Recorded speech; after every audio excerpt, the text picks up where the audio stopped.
တလင်လာရီတိုင်းဒေသကြီးအစိုးရဖွဲ့နဲ့အဂရိလိုက်စားမှုတိုက်ဖြတ်ရေးကော်မရှင်တို့ပူးပေါင်းကျင်းပတဲ့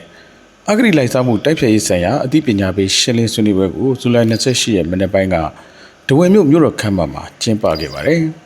။အခမ်းအနားကိုတလင်လာရီတိုင်းဒေသကြီးဝန်ကြီးချုပ်ဦးစောနိုင်ဦးမြန်မာနိုင်ငံအဂရိလိုက်စားမှုတိုက်ဖြတ်ရေးကော်မရှင်ဥက္ကဋ္ဌနဲ့တာဝန်ရှိသူတွေတိုင်းဒေသကြီးအစိုးရအဖွဲ့ဝင်ဝန်ကြီးတွေလွှတ်တော်ကိုယ်စားလှယ်တွေဌာနဆိုင်ရာတာဝန်ရှိသူတွေနဲ့နိုင်ငံဝန်ထမ်းတွေတက်ရောက်ခဲ့ကြပါတယ်။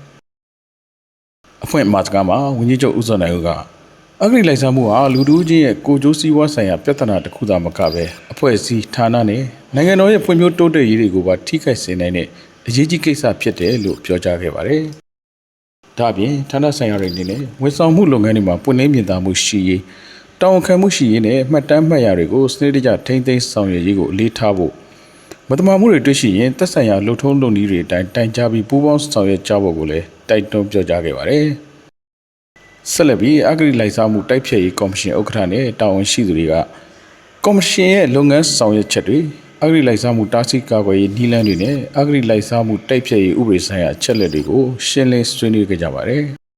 ။အခမ်းအနားပြီးမှာတော့တက်ရောက်လာသူတွေကအဂရိလိုက်စားမှုဖြစ်ပေါ်စေတဲ့အခြေအနေတွေတားဆီးကာကွယ်ရေးနည်းလမ်းတွေနဲ့တိုက်ဖြတ်ရေးလုပ်ငန်းစဉ်တွေပေါ်အပြန်အလှန်ဆွေးနွေးမေးမြန်းခဲ့တယ်လို့သတင်းရရှိပါတယ်ခင်ဗျာ။